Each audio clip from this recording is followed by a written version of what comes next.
بہادر شاہ ظفر مغل سلطنت کے آخری تاجدار تھے جنہوں نے 1837 سے 1857 تک حکومت کی۔ ان کا اصل نام ابو ظفر سراج الدین محمد بہادر شاہ ظفر تھا۔ وہ مغل بادشاہ اکبر شاہ دوئم کے بیٹے تھے۔ بہادر شاہ ظفر نہ صرف ایک بادشاہ تھے بلکہ ایک باکمال شاعر، صوفی، منش انسان اور فارسی اور اردو ادب کے دلدادہ بھی تھے۔ بہادر شاہ ظفر کا تعلق مغل خاندان سے تھا، مگر جب وہ بادشاہ بنے تو مغل سلطنت صرف دہلی کے قلعے تک محدود رہ چکی تھی۔ ان کے زمانے میں مغلوں کی سیاسی طاقت تقریباً ختم ہو چکی تھی اور برطانوی ایسٹ انڈیا کمپنی اصل حکمران تھی۔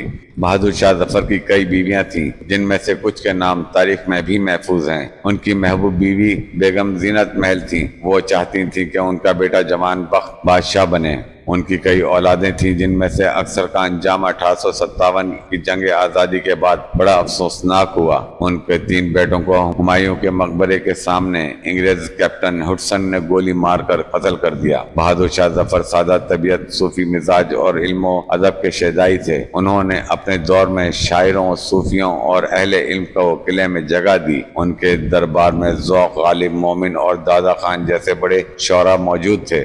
وہ زیادہ تر وقت عبادت، شاعری، تصوف اور مشاعروں میں گزارتے تھے۔ انہوں نے اپنی زندگی میں کبھی انگریزوں سے ٹکر لینے کی کوشش نہیں کی، لیکن 1857 میں جب جنگ آزادی چھڑ گئی تو مجاہدین نے انہیں علامتی بادشاہ بنا کر دہلی کا تخت پیش کیا۔ بہادر شاہ ظفر کا دل دنیا کی چمک دمک سے بیزار تھا۔ ان کی شاعری میں دنیا کی ناپائیداری، درد، تنہائی اور شکستگی کا عکس ملتا ہے۔